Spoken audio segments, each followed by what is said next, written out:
തിയേറ്ററുകളെ വീണ്ടും ആഘോഷപൂർണ്ണമാക്കാൻ, തിയേറ്ററുകളിൽ ജനസാഗരമാകാൻ വീണ്ടും ഒരു വിജയ് ചിത്രം വരുന്നു.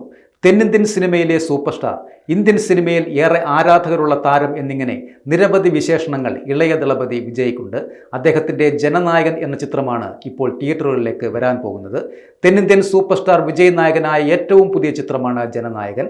ജനുവരി 9-നാണ് പൊങ്കൽ ആഘോഷവുമായി ബന്ധപ്പെട്ട് ചിത്രം തിയേറ്ററുകളിലേക്ക് എത്തുന്നത്. ആരാധകർ ഏറെ പ്രതീക്ഷയോടെ കാത്തിരിക്കുന്ന ചിത്രത്തിൻ്റെ പ്രീ ബുക്കിംഗ് ബംഗളൂരിൽ ആരംഭിച്ചിട്ടുമുണ്ട്. മോർണിംഗ് ഷോയ്ക്കുള്ള ടിക്കറ്റുകളുടെ നിരക്ക് 2000 രൂപ വരെ ഉയർന്നിട്ടും ഇതിനോടകം വിറ്റുതീർന്നതായി റിപ്പോർട്ടുകളും പറയുന്നുണ്ട്. ഓൺലൈൻ പ്ലാറ്റ്ഫോമായ ബുക്ക് മൈ ഷോയിലും ടിക്കറ്റുകൾ ഇപ്പോൾ ലഭ്യമല്ല.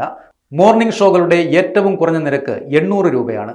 ചെന്നൈ, ഡൽഹി, ഹൈദരാബാദ്, മുംബൈ തുടങ്ങിയ പ്രധാന നഗരങ്ങളിലൊന്നും ഇതുവരെ ticket ലഭ്യമായിട്ടുമില്ല.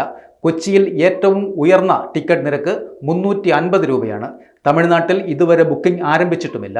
Central board of film സർട്ടിഫിക്കേഷനിൽ നിന്ന് സർട്ടിഫിക്കറ്റ് ലഭിക്കുവാൻ കാത്തിരിക്കുകയാണെന്നും ചിത്രത്തിൽ ചില മാറ്റങ്ങൾ വരുത്തുവാൻ CBFC നിർദ്ദേശിച്ചിട്ടുണ്ട് എന്നും റിപ്പോർട്ടുകൾ പറയുന്നുണ്ട്.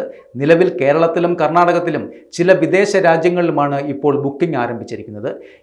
വിനോദാണ് ഈ ബ്രഹ്മാണ്ഡ ചിത്രം സംവിധാനം ചെയ്യുന്നത്. ജനനായകൻ എന്ന ചിത്രത്തിൽ നമ്മുടെ എല്ലാം പ്രിയപ്പെട്ട നടി മമിത ബൈജുവും അഭിനയിക്കുന്നുണ്ട്. പൂജ ഹെഗ്ഡെ, ബോബി ഡിയോൾ എന്നിവർ പ്രധാന വേഷങ്ങളിലും എത്തുന്നുണ്ട്.